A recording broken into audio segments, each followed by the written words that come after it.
How's it going, everybody?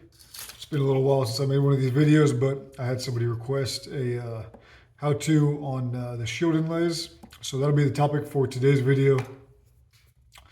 We're going to be putting it in on this 81 pattern that I'm doing in curly color wood. Coming out really nicely so far. So first thing, we'll talk about some of the equipment that I'm going to be using. This is a parser plate, so I get these along with the pre-cut shields from Leading Edge Fab, and makes really good stuff, pretty reasonably priced. So if you need some, I would check that out. These are the end mills that I'll be using in my Dremel to cut the pocket for the shield. So this is a 1/16, and then to get into the very tight corners, I'll be using this 1/32 bit.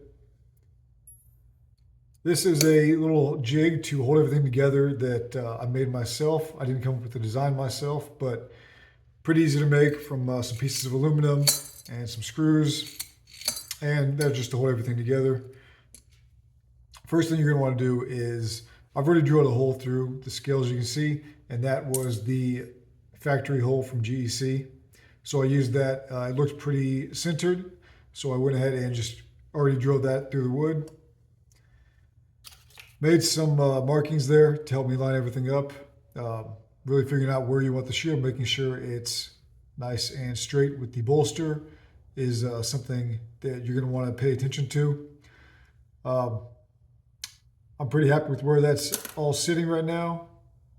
So we'll go ahead and mock that shield up, see how that's looking.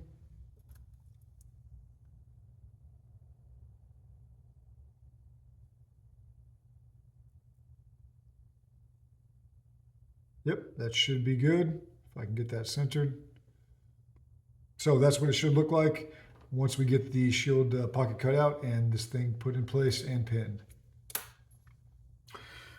So we'll set these off to the side. And the way we line this up in the jig is you put your scale right there with the template on top of it, lining this up however you want your shield to be.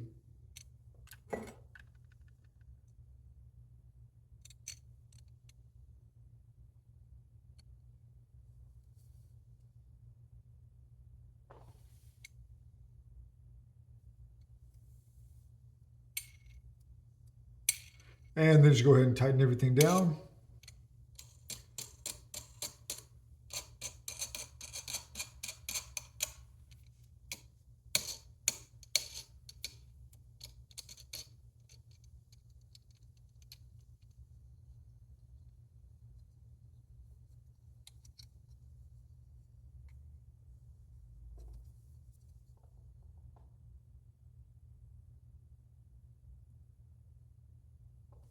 I'll take a long time to make sure everything is lined up properly, because once you cut that inlay, there's no going back. So give it just a little nudge.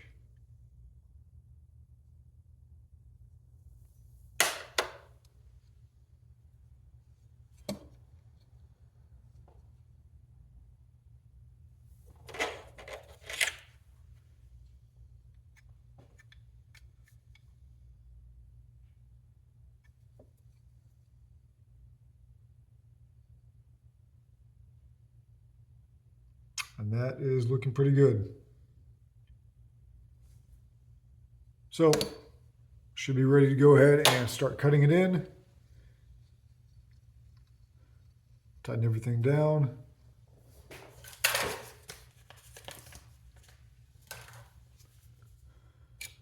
So I've got a couple of attachments.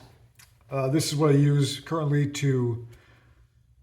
as a base plate when I'm drilling the shield pocket. I started out with this, quite a bit cheaper. Does the job perfectly fine. So if you're looking to get into this kind of work, you can pick one of these up off Amazon for pretty cheap, and it'll definitely get you going.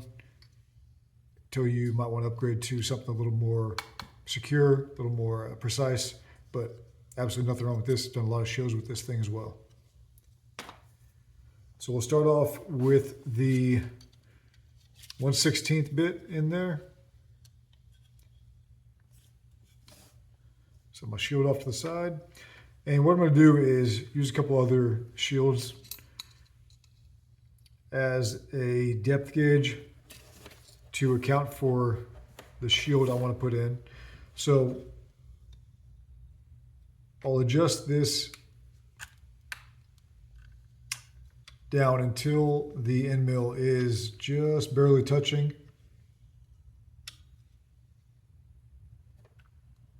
the material of the handle.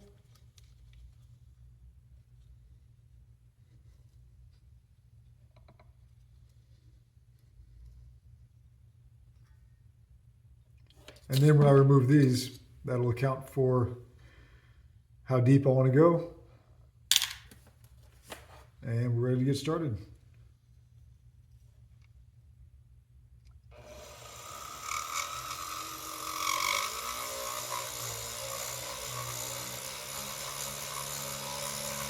And just go slow, don't force it. These are very thin drill bits, and they can definitely break. And I've broken quite a few.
So it feels like we got most of it.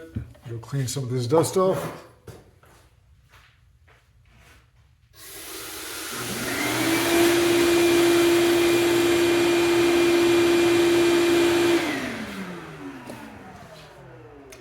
Okay. So took off most of the material we need to. I'll kind of just go lightly around the edges now before switching to that smaller bit and cleaning it up finally.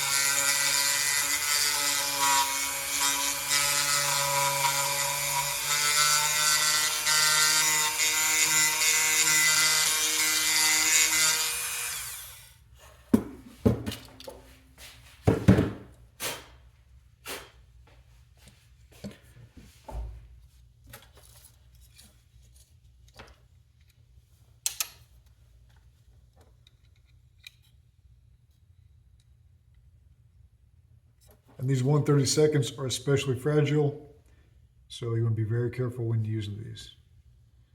And this is just a little bit longer than the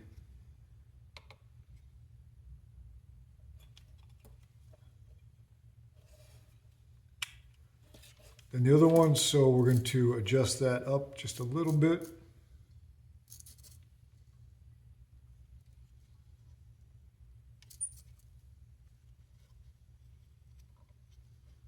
Okay, that seems pretty good.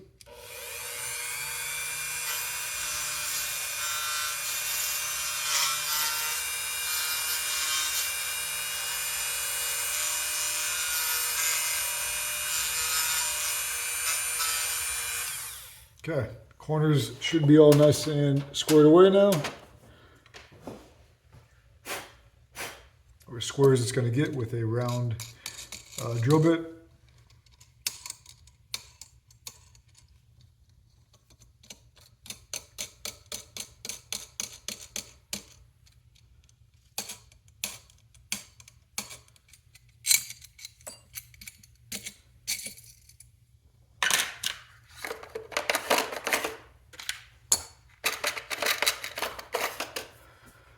Okay, got the pocket all cut out.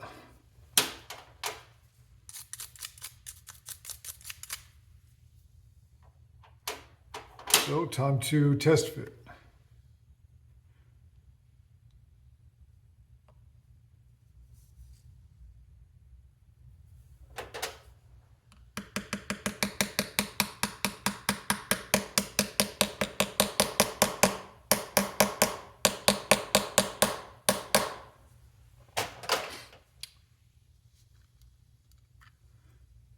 Looks nice and tight,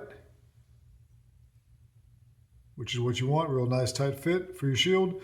So that is how I cut the pocket for shields on my knives.